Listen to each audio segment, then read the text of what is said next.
Car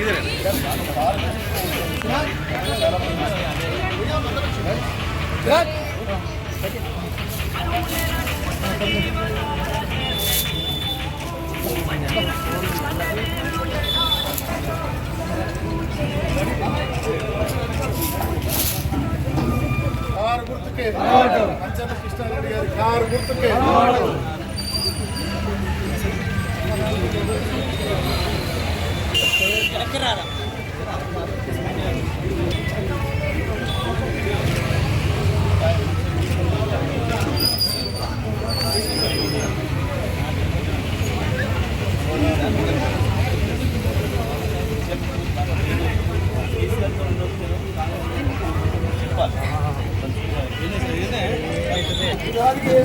కొంచెం side కొన్నారు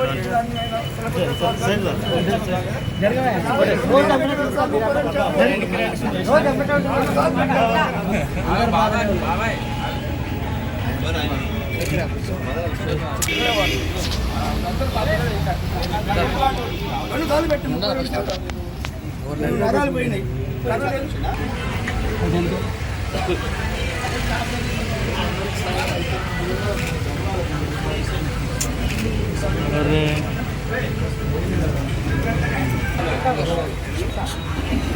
అందరు రోగురే సరిపోతాం. ఇప్పుడు మీ ఎదురు రోడ్ వెళ్తున్నాయి. అప్పుడు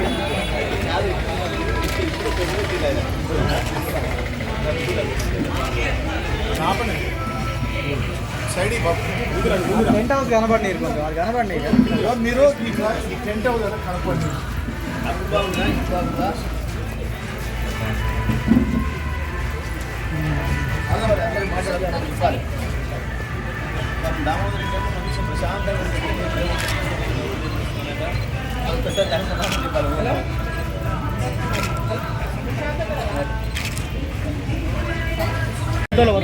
వాటి నాయకులు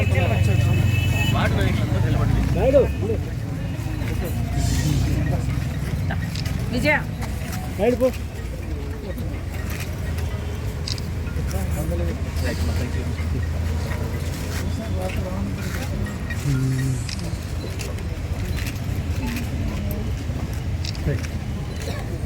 మీడియా మిత్రులందరికీ నమస్కారం.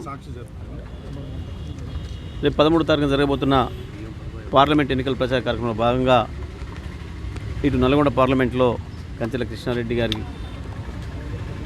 మద్దతుగా, అక్కడ భువనగిరిలో క్యామ మల్లేష్ గారికి మద్దతుగా మా పార్టీ నాయకులు కార్యకర్తలు అందరూ కూడా ఇంటింటికి ప్రచార కార్యక్రమాన్ని తీసుకొని పోతున్నారు.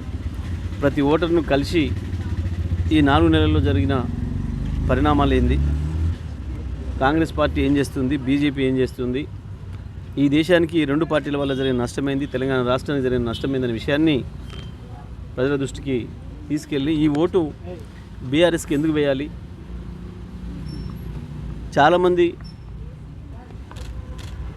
కాంగ్రెస్ బీజేపీ నాయకులు ఇతర వాళ్ళు మాట్లాడుతూ ఇది కేసీఆర్ ఎన్నికలు కావు, అక్కడ ఏమవసరం అనే తప్పుడు మాటలు మాట్లాడుతున్నారు. ఈ విషయంలో ప్రజలకు వివరిస్తూ మా వాళ్ళందరూ కూడా ఇంటింటికి వెళ్తున్నారు. తప్పకుండా బీఆర్ఎస్ పార్టీకే ఓటు వేయాల్సిన అవసరం వచ్చింది ఇప్పుడు ఇవాళ ఉన్న పరిస్థితులలో. కేసీఆర్ను ముఖ్యమంత్రిగా లేకపోవడం వల్ల కృష్ణా గోదావరి నదుల్లో జరుగుతున్న అన్యాయం ఏందో స్పష్టంగా ప్రజలకు అర్థమైంది. కృష్ణా మీద ఉన్న ప్రాజెక్టులను తీసుకుపోయి కాంగ్రెస్ ప్రభుత్వం రేవంత్ రెడ్డి మోడీతో లాలుచిపడి ఏ రకంగా కేఆర్ఎంబీకి అప్పచెప్పే ప్రయత్నం చేసిండో దాన్ని మళ్ళీ కేసీఆర్ బయటకు వచ్చి యుద్ధం చేస్తే తప్ప, నల్లగొండలో సభ పెట్టి యుద్ధం ప్రకటిస్తే తప్ప ప్రభుత్వం దిగిరాలేదు. తెల్లవారు వచ్చి మేము అప్పచెప్పం అని చెప్పి అసెంబ్లీలో తీర్మానం పెట్టాల్సిన పరిస్థితి వచ్చింది అంటే అది కేవలం కేసీఆర్ పోరాటం వల్ల, బీఆర్ఎస్ పోరాటం వల్ల. ఇంకొక వైపు గోదావరి పైన మోడీ కుట్ర చేస్తున్నాడు. తెలంగాణకు జీవధార, శాశ్వతంగా తెలంగాణను బతికిచ్చేది గోదావరినే. అందుకే కేసీఆర్ గారు కాళేశ్వరం దగ్గర ప్రాజెక్టు కట్టి 3 టీఎంసీలను రోజు ఎత్తిపోసి తెలంగాణ ఎటువంటి కరువు వచ్చినా 2 పంటలకు నీళ్ళు ఇవ్వగలిగిన పరిస్థితిలో ఇవాళ తయారు చేసి పెడితే, ఇప్పుడు వచ్చిన ప్రభుత్వం చిన్నపాటి కరువుకే నీళ్ళు ఇవ్వలేక వెల్లెలకలబడ్డది. 10 లక్షల ఎకరాలకు పైగా రైతులకు పొలాలు ఎండబెట్టి నాశనం చేసింది. ఇంకొక వైపు మోడీ కుట్ర కూడా ప్రారంభమైంది. గోదావరి జిల్లాలు తీసుకుపోయి కావేరీలో కలుపుతా అని చెప్పి కర్ణాటకకు తమిళనాడు తీసుకుపోతా అని చెప్పి కుట్రలు మొదలుపెట్టిండు. మరి ఇవన్నీ ఆగాలంటే వీటికి వ్యతిరేకంగా కొట్లాడాలంటే కేసీఆర్ గారికి బలం ఇవ్వాల్సిన అవసరం ఉంది. తెలంగాణ ప్రజలు మేము కేసీఆర్ వెంటనే ఉన్నాం, మా గొంతు కేసీఆర్ అని చెప్పాల్సిన అవసరం ఉంది. దాని కొరకు ఇవాళ కేసీఆర్ గారు పెట్టిన అభ్యర్థుల్ని గెలిపించడం ద్వారానే అది సాధ్యమవుతుంది. రేపు పార్లమెంట్లో కొట్టాలన్నా, రేపు రాబోయే సంకీర్ణ ప్రభుత్వంలో మన పాత్ర ఉంటేనే కేంద్రంలో కూడా మనం అనుకున్నట్లుగా కేసీఆర్ గారు నిలపగలుగుతాడు, మన హక్కుల్ని కాపాడగలుగుతాడు. మరి అందుకని తప్పకుండా బీఆర్ఎస్ పార్టీ అభ్యర్థిని గెలిపించండి, కేసీఆర్ని బలోపేతం చేయండి. కేసీఆర్ గారు నేత కార్మికులకు సంబంధించి నేత కార్మికులకు మద్దతుగా మాట్లాడినందుకు 48 గంటల నిషేధం పెట్టిన సందర్భాన్ని ఇది ఇద్దరు మోడీ రేవంత్ రెడ్డి ఇద్దరి కుట్రలో భాగంగానే జరిగిందనే విషయంలో సందేహమే లేదు. ఎందుకంటే మీ అందరు విన్నరు, మీ అందరి సాక్షిగా ఎన్నికల కోడ్ ప్రారంభమైన తర్వాతనే కేసీఆర్ గారు పేగులు కత్తిరిస్తా అని చెప్పిండు, జేబులు కత్తెర పెట్టుకొని తిరుగుతున్నా అని చెప్పిండు, కనుగుడ్లు పీకి గోళీలు ఆడుకుంటా అని చెప్పిండు, కేసీఆర్ లాగు బిక్తా అని చెప్పిండు, కేసీఆర్ లాగులో తొండలేస్తా అని చెప్పిండు, రకరకాలుగా మాట్లాడిండు. ఇందులో ఏ ఒక్కటి కూడా ఎన్నికల కోడ్లో లేనట్టు, ఏ ఒక్కటి కూడా అసభ్యకరమైనది కానట్టు, ఏ ఒక్కటి కూడా మనుషుల్ని అవమానించేది కానట్టు మరి ఎందుకు కనబడతలేదు ఈసీకి?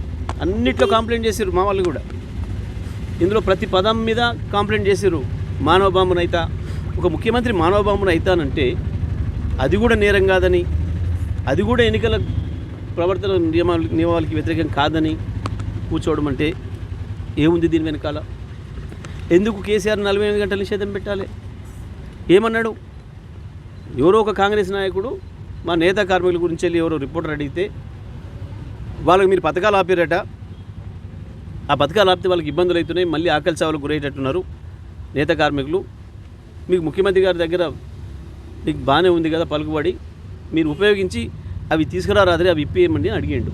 అడిగితే ఆయన మాట్లాడిన మాట, ఎందుకు ఇస్తాం, మాకు ఓట్లేసినరా, నిరోధ పాకెట్లు అమ్ముకొని బతకండి అని చెప్పిన మాటను, పాపడాలు అమ్ముకొని బతకండి అని చెప్పిన మాటని కేసీఆర్ గారి దృష్టికి విలేకరులు తీసుకొస్తే అనుండొచ్చు.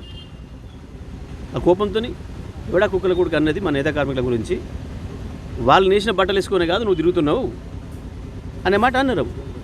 అది నేరమట. కానీ మానవభావన అయితే నేరం కాదట, కనుగుడ్లు బీక్తనేది నేరం కాదట, పేగులు కత్తించుకునేది నేరం కాదట, ఇది కనపడతలేదట. ఇద్దరికి వణుకుడు మొదలైంది, కాళ్ళ కింద భూమి కదిలిపోయింది. కేసీఆర్ని ఖతం చేసినాం, ఇక మన ఇద్దరమే కలిసి పంచుకోవచ్చు, దొంగలు కలిసి ఊర్లు పంచుకున్నట్టు మన ఇద్దరమే కలిసి ఏల్దామని చెప్పేసి అనుకున్నారు. ఒక్కసారి కేసీఆర్ ప్రజలకు రావడం మొదలైన తర్వాత మిర్యాలగూడ నుంచి వరంగల్ చేరుకునే వరకే 6 యాత్రలతోనే వణికిపోయినరు ఇద్దరు మోడీ రేవంతులు. దాంతోనే కుట్ర చేసి కేసీఆర్ గారి ప్రచారాన్ని ఆపాలని ప్రయత్నం చేసి ఒక ఊరికి మించి ఒక ఊరు పోతున్న కొద్దీ ప్రజలు కేసీఆర్ వెంట నడవాలని, కేసీఆర్ వెంట అడిగేయాలని, కేసీఆర్ బస్సును ముట్టుకోవాలని, కేసీఆర్ని తాకి సంతోషపడాలని, మా మద్దతు తెలియజేయాలని, కేసీఆర్ నడవండి మీరు ముందు మేము వెనకాల మేము ఉన్నామని చెప్పి కేసీఆర్తో భుజం కలిపి నడుస్తున్న సందర్భాన్ని చూసి భయపడిపోయి ఇవాళ ఇటువంటి చిల్లర ప్రయత్నం చేసినారు. కానీ ఇటువంటి ఏవి కేసీఆర్ ఆపలేవు. కేసీఆర్ ఈరోజు ప్రచారం చేస్తే ఓటు నేటుకు సంబంధించిన కేసులో ఈ రాష్ట్రంలో ఉంటే రేవంత్ రెడ్డి పోలీసులు ఇప్పటికీ ఎట్లా వాడుతున్నాడో మనందరికీ కూడా అర్థమవుతుంది. అక్రమ కేసులు పెట్టి ఇష్టం వచ్చిన పద్ధతుల్లో కొన్ని చోట్ల పోలీస్ అధికారుల్ని కాంగ్రెస్ పార్టీ నాయకులుగా మార్చుకొని ఏ రకంగా పనిచేస్తున్నాడో, అందుకే ఈ రాష్ట్రం నుంచి వేరే రాష్ట్రంకి దాన్ని ట్రాన్స్ఫర్ చేయమని చెప్పి, వీలైతే మధ్యప్రదేశ్కో ముంబైకో ట్రాన్స్ఫర్ చేయమని చెప్పి పిటిషన్ వేసినాం. రేపు హియరింగ్కి వస్తుంది, తప్పకుండా కోర్టు సరైన ఉత్తర్వులు ఇస్తుందని భావిస్తా ఉన్నాం.